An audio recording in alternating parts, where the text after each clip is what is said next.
Dans Laudato Si, le pape François nous dit que, je le cite, la notion d'écologie intégrale est inséparable de la notion de bien commun. Et il continue en ajoutant, le bien commun présuppose le respect de la personne humaine comme telle, avec des droits fondamentaux et inaliénables ordonnés à son développement intégral. Voilà, le respect de toute personne humaine est au cœur du chemin vers l'écologie intégrale. Et puis, dans Fratelli Tutti, le pape de nouveau revient sur la question de la dignité humaine qui est vraiment partout dans l'encyclique en disant tout être humain a le droit de vivre dans la dignité et de se développer pleinement. Ce droit fondamental ne peut être nié par aucun pays. Pour parler de la dignité et de la personne humaine en lien avec l'écologie intégrale, je crois que ces deux citations nous permettent de comprendre le chemin de l'écologie intégrale passe par le respect inconditionnel de la dignité de toute personne. Et ce chemin, c'est en même temps un chemin de fraternité universelle. Tous frères et sœurs, nous dit saint François d'Assise, et comme le dit le pape François au début de Fratelli Tutti, il s'agit là pour saint François d'une fraternité ouverte qui permet de reconnaître, de valoriser et d'aimer chaque personne indépendamment de la proximité physique, peu importe où elle est née ou habite.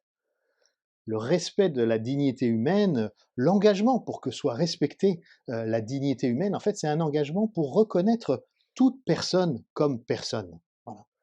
Jamais réduire la personne humaine à autre chose qu'à une personne. Et du coup, cet engagement qui fait voilà, ce respect inconditionnel, cet engagement pour le respect de la personne humaine, ben, on voit bien qu'il est particulièrement en jeu dans beaucoup de lieux qui seront mentionnés dans cet épisode du webzine, dans les prisons, hein, où une personne qui est détenue, bien sûr, elle est là pour une raison, mais elle n'a pas perdu sa dignité de personne humaine. Le respect de la dignité humaine se joue aussi beaucoup dans les hôpitaux, il se joue avec les personnes en fin de vie, les personnes qui vivent avec un handicap, les migrants, les réfugiés, voilà, le respect de la vie du tout début à la fin et avec tout ce qui se passe entre les deux. Donc voilà, le respect de la dignité humaine, qui est un principe fondamental dans l'enseignement social de l'Église, eh ben, il se vit très concrètement dans beaucoup de lieux, et c'est ça que cet épisode du webzine va donner à voir.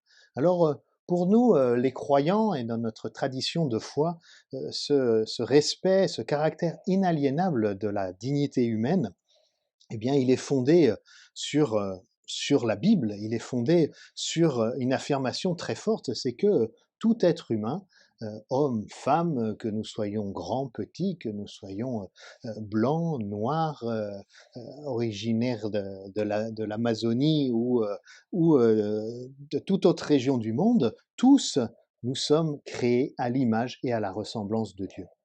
Et ça, c'est le fondement, on va dire, théologique pour nous. Alors, beaucoup d'hommes et femmes, voilà, de par le monde, s'engagent aussi pour le respect de la dignité humaine, mais pour nous, les croyants, ben, on a cette raison, cet enracinement fort avec cette affirmation de foi que nous sommes créés à l'image et à la ressemblance de Dieu. Et donc, on ne peut pas faire de différence en termes de dignité entre les personnes.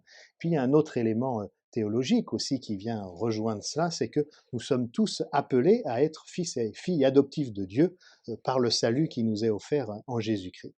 Alors, respecter la dignité humaine, s'engager pour le respect de la dignité humaine, ben, on peut trouver l'inspiration tout simplement en contemplant Jésus et la manière dont il s'est comporté dans ses relations telles que les évangiles nous le rapportent. Pensons à Jésus qui guérit et qui relève de multiples personnes, et particulièrement les personnes qui sont rejetées de la société, les pécheurs, les lépreux, les prostituées, le dialogue que Jésus a avec la Samaritaine au bord du puits, la manière dont Jésus est en relation avec la femme adultère, avec le paralytique de la piscine de Bethséda, ou avec l'autre paralytique qu'on amène par le toit pour que Jésus le guérisse. Voilà, on a toutes ces images-là, toutes elles nous redisent à quel point dans sa relation et dans sa manière d'annoncer le royaume de Dieu, Jésus a mis en avant le fait que toute personne humaine est aimée de Dieu et a une dignité. Et puis, on peut aussi s'inspirer dans notre marche vers cette écologie intégrale qui nous occupe.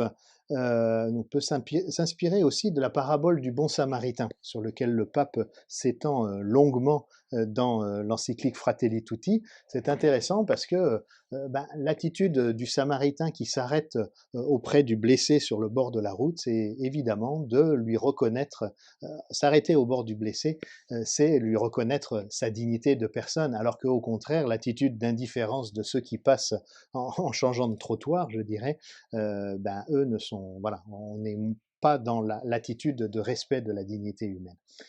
Donc voilà, le bon samaritain peut être comme un modèle, un paradigme dans ce travail d'engagement pour le respect de la dignité humaine. Et du coup, on peut aussi se rappeler qu'à la fin de la parabole, le samaritain, il vient confier le blessé à un aubergiste. Et le blessé va être soigné, aidé dans cette auberge. Il donne une pièce de monnaie à l'aubergiste. Et tout ça nous rappelle que voilà, pour cet engagement, pour ce travail en vue du respect de la dignité humaine, cette dignité inaliénable, eh bien, on a aussi besoin de le faire collectivement, avec d'autres. On ne peut pas le faire tout seul. Et puis, on a besoin d'institutions. Hein. Il faut bien qu'il y ait une monnaie, il faut qu'il y ait une auberge.